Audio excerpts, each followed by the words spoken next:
Bismillahirrahmanirrahim. Assalamualaikum warahmatullahi wabarakatuh. Oke, pada kesempatan kali ini kita akan membahas sosiologi agama, yang nantinya kita akan mengetahui apa itu sosiologi dan apa itu sosiologi agama. Yang pertama, tentang kita dan agama. Kita semua hidup berdampingan dengan orang lain, yang mana kita berinteraksi, berteman, dan saling membutuhkan. Nah, kalau kita bicara soal agama, kita bisa melihat bagaimana agama mempengaruhi cara kita bergaul dengan orang lain. Melihat agama dari sisi sosial, ada cara khusus untuk mempelajari agama, yaitu dengan cara melihatnya dari sisi sosial. Jadi, kita tidak cuma mempelajari ajaran agama, tapi juga bagaimana agama itu hidup dalam bermasyarakat, bagaimana cara bermasyarakat dengan agama. Nah, inilah yang disebut dengan pendekatan sosiologis. Apa itu pendekatan sosiologis? Sosiologi itu ilmu yang mempelajari tentang masyarakat dan interaksi antar manusia. Jadi, kalau kita pakai sosiologi untuk mempelajari agama, maka kita akan melihat bagaimana agama mempengaruhi cara hidup dan interaksi manusia dalam bermasyarakat.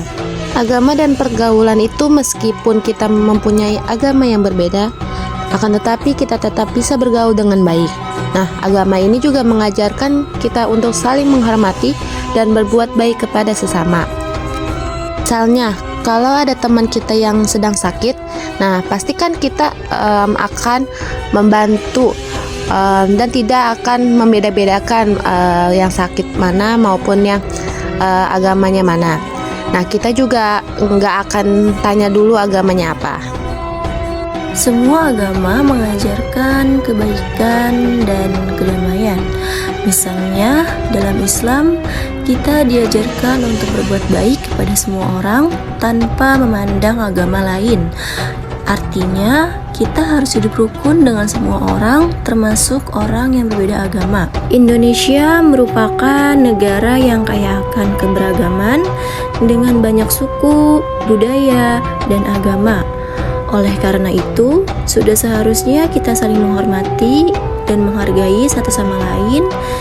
Kita perlu hidup dengan penuh kedamaian dan keharmonisan seperti yang diajarkan dalam agama-agama kita.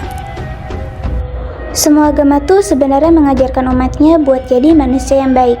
Bukan cuma soal ritual doang, tapi gimana kita bisa hidup di dunia ini lebih bermakna, gak cuma buat diri sendiri, tapi juga buat orang lain. Kalau kita lihat agama dari sisi sosialnya, kita bakal ngerti kalau perbedaan itu bukan penghalang buat hidup damai bareng-bareng. Justru dari situ kita bisa belajar banyak hal, saling menghargai, saling mendukung, dan ngerasain gimana rasanya hidup di dunia yang penuh warna. Bayangin deh, kalau semua orang fokus ke nilai-nilai baik yang diajarkan agama masing-masing, dunia ini bakal jadi tempat yang lebih adem, penuh respek, dan jauh dari konflik. Jadi, yuk belajar buat gak gampang menghakimi, tapi lebih banyak berbagi, memahami, dan menciptakan vibe positif. Pada intinya adalah kita semua adalah bagian dari masyarakat, dan agama hadir untuk mengajarkan kita untuk saling menghargai dan menghormati. Tidak ada satupun agama yang mengajarkan rakyatnya untuk saling membenci dan saling mengintimidasi, khususnya seorang muslim, sebagaimana yang telah diriwayatkan oleh Ibnu Mas'ud radhiyallahu an, bahwasanya Nabi Muhammad SAW bersabda, barang siapa yang menyakiti non muslim yang sanggup hidup berdampingan dengan orang muslim, wa man kunta khosmatahu yaumal qiyamah, maka akulah yang akan menjadi musuhnya.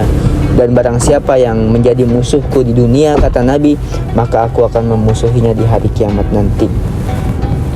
Hadis yang telah dijelaskan secara gamblang menunjukkan bahwasanya seorang muslim menghormati dan melindungi non-muslim yang sanggup hidup berdampingan dengan orang muslim. Maka tidak dikatakan muslim yang sempurna kalau ia tidak menghargai manusia yang lain. Bahkan tidak dikatakan sebagai manusia yang sejati apabila dia masih suka mengintimidasi atau tidak menghargai orang lain. Karena sejatinya semua manusia memiliki hati, memiliki rasa, dan kita harus menghargai perasaan tersebut. Warna kulit. Assalamualaikum warahmatullahi wabarakatuh. Kita semua bersaudara.